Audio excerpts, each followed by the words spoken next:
एक छोटे से गांव में रमेश नाम का एक युवक रहता था। वह एक अच्छा इंसान था, लेकिन वह अक्सर अपनी स्थितियों से परेशान हो जाता था।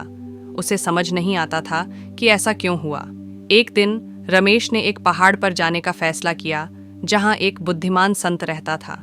वह संत को अपने सारे अनुभव बताना चाहता था और उनसे सीखना चाहता था कि कैसे वह अपनी स्थितियों से निपट सकता है। वह एक पहाड़ की शिखर पर पहुंच गए और उस बुद्धिमान संत के सामने बैठ गया और कहा, गुरुदेव, मैं आपकी शरण में आया हूँ। मैं अपनी स्थितियों से परेशान हो जाता हूँ। मुझे समझ नहीं आता कि ऐसा क्यों होता है। संत शांत भाव से बोले, मैं समझता हूँ, तुम चिंतित हो और तुम अपने जीवन में कुछ बदलाव चाहते हो। वो युवा कहता है, हाँ गुरुदेव, मैं अपनी जिंदगी को बेहतर बनाना चाहता हूँ। संत मुस्कुराते हुए कहे, तो तुमने क्या किया है? रमेश ने बताया, मैं सच कहूँ तो मैंने कुछ नहीं किया। मैं बस परेशान रहता हूँ और सोचता रहता हूँ कि मेरे साथ ऐसा क्यों होता है। संत ने कहा, यह ठीक है। चिंता करना एक सामान्य मानवीय प्रतिक्रिया है, लेकिन हमें अपनी चिंताओं को नियंत्रण में रखने की जरूरत है। युवा को कुछ समझ नहीं आया। उसने एक राहत की सांस लेते हुए कहा, मैं समझता हूँ। संत ने रमेश से कहा, तुमने कभी बुद्धिमान बंदर की कहानी सुनी है?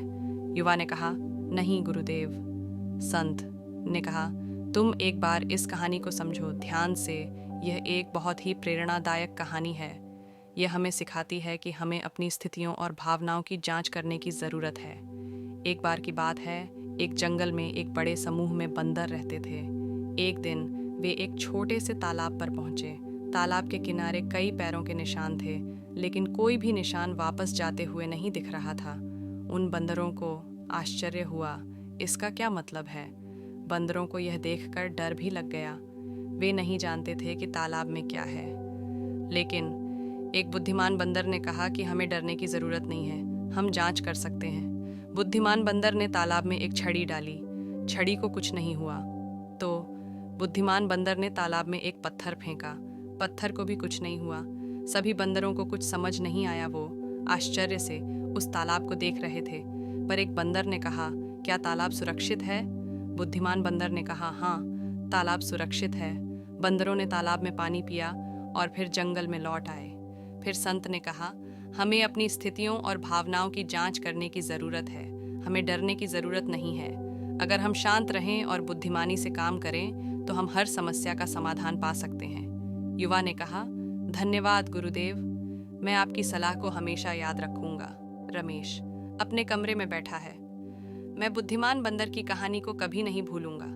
यह कहानी मुझे हमेशा याद दिलाएगी कि मुझे अपनी स्थितियों और भावनाओं की जांच करने की ज़रूरत है। रमेश अपने जीवन में आने वाली समस्याओं पर विचार करता है। रमेश, मैं अब उन स्थितियों को लेकर परेशान नहीं रहूंगा जो मेरे नियंत्रण में नहीं हैं। मैं केवल उन चीज़ों पर ध्यान दूंगा जिन पर मैं नियंत्रण कर सकता हूँ। मैं अपने डर का सामना करूंगा और उन्हें दूर करूंगा। मैं अपने लक्ष्यों को प्राप्त करने के लिए कड़ी मेहनत करूंगा। रमेश उठता है और एक नई शुरुआत करने के लिए तैयार हो जाता है। मैं एक बेहतर इंसान बनने के लिए प्रतिबद्ध हूँ। मैं अपने जीवन में खुशियाँ लाऊंगा। रमेश बाहर निकलता है और दुनिया का सामना करने के लिए तैयार होता है। अपनी स्थितियों और भावनाओं की जांच करें। जब हम अपनी स्थितियों और भावनाओं की जांच करते हैं तो हम बेहतर ढंग से समझ सकते हैं कि हम क्यों ऐसा महसूस कर रहे हैं। यह हमें अधिक सटीक निर्णय लेने और समस्याओं को हल करने में मदद कर सकता है। अपने डर का सामना करें। डर एक सामान्य मानवीय भावना है, लेकिन ये हमें आगे बढ़ने से नहीं रोकना चाहिए। जब हम अपने डर का सामना करते हैं तो हम उन्हें दूर कर सकते हैं और अपने लक्ष्यों को प्राप्त कर सकते हैं। अपने लक्ष्यों को प्राप्त करने के लिए कड़ी मेहनत करें। सफलता प्राप्त करने के लिए कड़ी मेहनत की आवश्यकता होती है। जब हम अपने लक्ष्यों को प्राप्त करने के लिए कड़ी मेहनत करते हैं तो हम एक बेहतर व्यक्ति बनते हैं और अपने जीवन में खुशियां लाते हैं। हम अपने जीवन में सकारात्मक बदलाव ला सकते हैं। जब हम अपनी स्थितियों और भावनाओं की जांच करते हैं, अपने डर का सामना करते हैं और अपने लक्ष्यों को प्राप्त करने के लिए कड़ी मेहनत करते हैं, तो हम एक बेहतर जीवन जी सकते हैं। बुद्धिमानी से काम करना महत्वपूर्ण है। जब हम शांत रहते हैं और सोच समझकर निर्णय लेते हैं तो हम बेहतर ढंग से समस्याओं को हल कर सकते हैं और अपने लक्ष्यों को प्राप्त कर सकते हैं। निष्कर्ष, अपनी परिस्थितियों से भागो मत। जब हम अपनी समस्याओं से परेशान होकर दूर भागते हैं तो हम कभी भी सॉल्यूशंस को नहीं ढूंढते हैं। हम बस प्रॉब्लम्स में फंसे होकर ये सोचते हैं कि क्यों मेरे साथ ही बुरा होता है, क्यों मेरी ज़िंदगी इतनी ख़राब है। अगर आप भी उन बंदरों की तरह परिस्थितियों से ऊपर उठकर कोई सोल्यूशन ढूंढोगे तो ही कुछ हो पाएगा या आपकी ज़िंदगी बदल पाएगी। नहीं तो आप भी बस ये सोचकर रुके रहोगे कि मुझे प्यास लगी है और पानी सामने है, पर पता नहीं कि पानी सही है या नहीं। बस ये सोचेंगे कि हो सकता है कि इसमें जहर हो, पर वास्तविकता क्या है पता नहीं लगोगे। ये सोचोगे कि ये सब कितना कठिन है, सब कुछ आसानी से नहीं हो सकता। सिर्फ पानी पीना है तो मुझे पानी भी नहीं मिल पा रहा है। बस चाहोगे कि कोई बताए कि क्या पानी सही है या नहीं, कोई और इस प्रॉब्लम को आपके लिए सॉल्व कर दे, पर ऐसा होगा नहीं। आपको ही आपकी परिस्थितियां बदलनी होंगी। नहीं, जीवन भर बस भागते ही रहोगे। बंदरों की कहानी याद रखो जो हमें अपने जीवन में सकारात्मक बदलाव लाने के लिए प्रोत्साहित करती है।